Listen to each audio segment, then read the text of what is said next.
Whether we like it or not, we've been conscripted to fight in a war for the soul of mankind. We're on the front lines every day of our lives, from San Bernardino to Baltimore, and every Aurora and Ferguson and Newtown in between.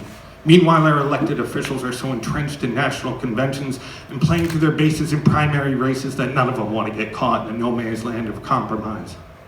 So they shore up their office by gerrymandering our already segregated nation to silence minorities and dissenting opinions. And so our political debate devolves into speeches of hate, as if all our problems are foreign in origin. We can build walls as tall as we want, but they will never save us from self-destruction in this war for the soul of mankind.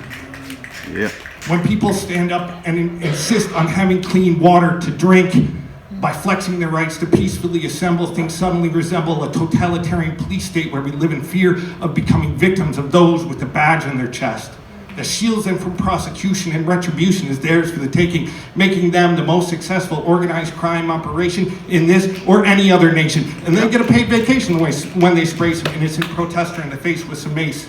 Their job is to serve and protect, not to break your neck. Yeah. It doesn't take a genius to see the bias and violence inherent in the system, but it takes a blind eye and no spine to allow this miscarriage of justice to persist in our midst in this war for the soul of mankind.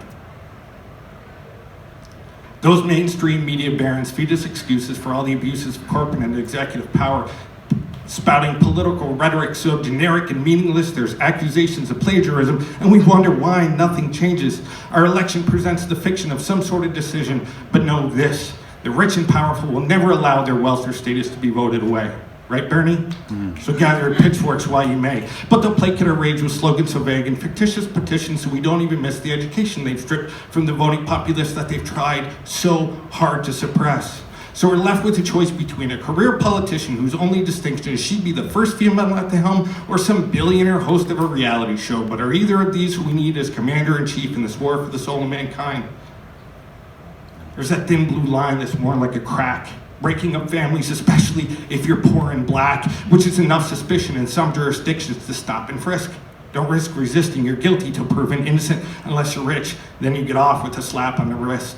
Otherwise, you sit and rot till you're desperate enough to plead, and then after your incarceration, you're on probation, and you'll manufacture violation after violation till the only occupation that's left is on the street, hustling to make ends meet, polluting your own people with crack or smack till you wind up with the murder rap, all because he was wearing red instead of blue.